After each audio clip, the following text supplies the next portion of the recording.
আসসালামু আলাইকুম এভরিওয়ান, কেমন আছেন আপনারা সবাই? আমি প্রীতি নোয়াখালী থেকে বলতেছি। প্রতিবারের মতো আবারও একটা রেসিপি নিয়ে হাজির হয়েছি।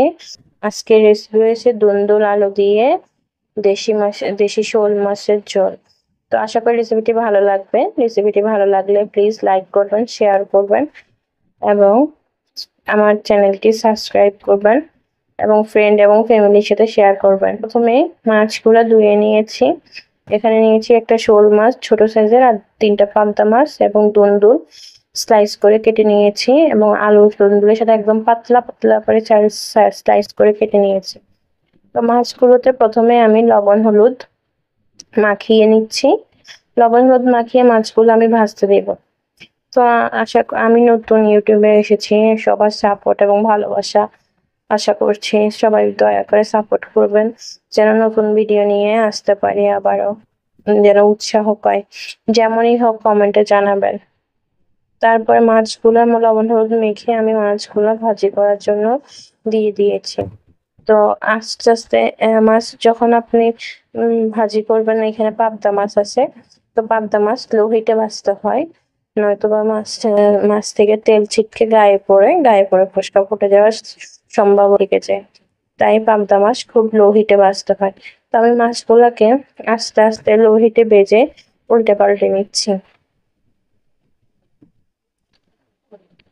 তো আমার ফেসবুক পেজ আছে সামিয়া প্রিটি লাইফস্টাইল ব্লগ, আশা করি ফেসবুক পেজে যাবেন, গিয়ে লাইক করবেন, শেয়ার করবেন এবং পেজটি ফলো করবেন। তো আমি চুলায় একটা হাঁড়ি বসিয়ে দিয়েছি। হাঁড়িতে দিয়ে দিয়েছি পরিমাণ মতো রান্নার তেল এবং দিয়েছি একটা বড় সাইজের পেঁয়াজ কুচি। পেঁয়াজটা একটু নরম হওয়া পর্যন্ত আমি ভেজে নিচ্ছি। তারপর দিয়েছি 1 টিস্পুন রসুন বাটা, তারপর দিয়েছি 1 টিস্পুন আদা বাটা। আদা রসুনের কাঁচা গন্ধ যাওয়া পর্যন্ত ভালো করে ভেজে নিচ্ছি, যাতে করে তরকারি থেকে আদা রসুনের একটা কাঁচা যে ঝাঁঝালো গন্ধটা সেটা যেন না আসে। সামান্য পরিমাণে পানি অ্যাড করে নিচ্ছি। এই পর্যায়ে আমি গুঁড়া মশলা অ্যাড করব, যাতে করে আমার গুঁড়া মশলা না পড়ে যায়, এই জন্য আমি সামান্য পরিমাণে পানি অ্যাড করেছি। আমি এখানে অ্যাড করেছি 1 টিস্পুন হলুদ গুঁড়া এবং অ্যাড করেছি 1.5 মরিচের গুঁড়া।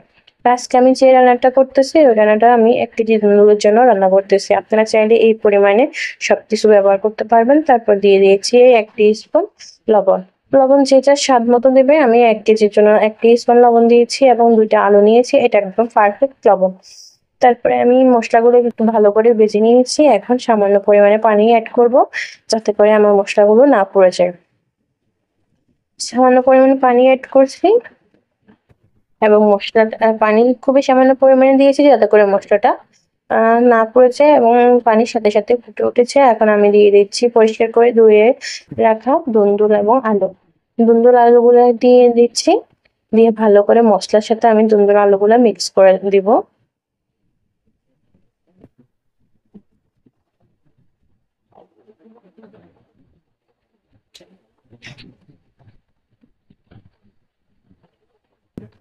মশলার সাথে দুন্দুল আলুগুলো মিক্স করে দিয়েছি এবং ঢাকনা দিয়ে দিয়েছি। ফিরে আসছি 5 মিনিট পর।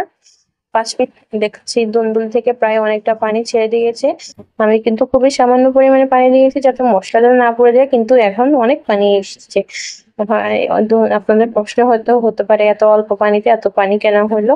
তো আসলে দুন্দুল হচ্ছে একটা পানির তরকারি। দুন্দুল থেকে প্রচুর পরিমাণে পানি বের হয়ে যায়। তারপর আমি দিয়ে দিয়েছি একটা টমেটো কুচি এবং দিয়ে দিয়েছি বেঁচে রাখা মাছগুলো।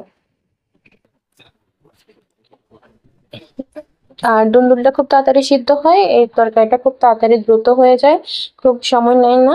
খুব 10-15 মিনিটের ভিতরে এই তরকারিটা মোটামুটি হয়ে যায়। তো আমি টমেটো মাছ দিয়ে ভালো করে দুন্দুলের সাথে মিক্স করে নিয়েছি। মিক্স করে সামান্য পরিমাণ ঝোলের পানি দিয়ে দিয়েছি। এই ঝোলের পানিতে আমার তরকারিটা সম্পূর্ণরূপে রান্না হয়ে যাবে এবং দুন্দুলটা ভালো করে সেদ্ধ হয়ে যাবে। তো আমি আবার ঢাকনা দিয়ে দিয়েছিলাম, আবারও ফিরে এসেছি প্রায় 5 থেকে 6 মিনিট পরে। 5 থেকে 6 মিনিট পরে ফিরে এসে দেখছি তরকারি কি অবস্থা, এখন একটু জল হয়ে গেছে। ঢাকনা দিয়ে প্রায় 2 মিনিট পরে ফিরে এসেছি। হ্যাঁ, আমার তরকারিটা অলমোস্ট হয়ে গিয়েছে। এখন আমি তরকারিতে যেন সুন্দর একটা ঘ্রাণ এবং আলাদা একটা টেস্ট যেন যোগ হয়, সেজন্য রসুন বাগার দিব। এই জন্য সামান্য একটু তেলের ভিতরে একটা বড় সাইজের রসুন কুচি করে নিয়েছি এবং একটু লাল লাল করে ভেজে নিয়েছি রসুনটা। এবং রসুনটা নামানোর সাথে সাথেই আমি দুন্দুলের সাথে বাগার দিয়ে দেব। এতে করে তরকারির স্বাদ দ্বিগুণ বেড়ে যাবে এবং একটা রসুনের একটা ভালো ফ্লেভার অ্যাড হবে তরকারির সাথে। তো আমি রসুনটা অ্যাড করে দিয়েছি। এখন এই পর্যায়ে আমি আরেকবার তরকারিটা ফুটিয়ে নেব, তাহলে আমার হয়ে যাবে দেশি শোল মাছ দিয়ে, দেশি শোল পাবদা দিয়ে দুন্দুল আলুর ঝোল। এই রেসিপিটা বাসায় আশা করি ট্রাই করবেন এবং ট্রাই করে কেমন হয় আমাকে অবশ্যই কমেন্টে জানাবেন এবং আমার লাইক করবেন এবং আমার ফ্যামিলির সাথে অ্যাড হবেন, সাবস্ক্রাইব করবেন, যাতে করে আমি নতুন নতুন সহজ ইজি রেসিপি নিয়ে আপনাদের সামনে হাজির হতে পারি। আমার রেসিপি খুব সহজ এবং ঘরোয়া, খুবই সিম্পল ভাবে উপকরণ দিয়ে আমি দেখানোর চেষ্টা করি। তো আজকে এই পর্যন্ত, আল্লাহ হাফেজ।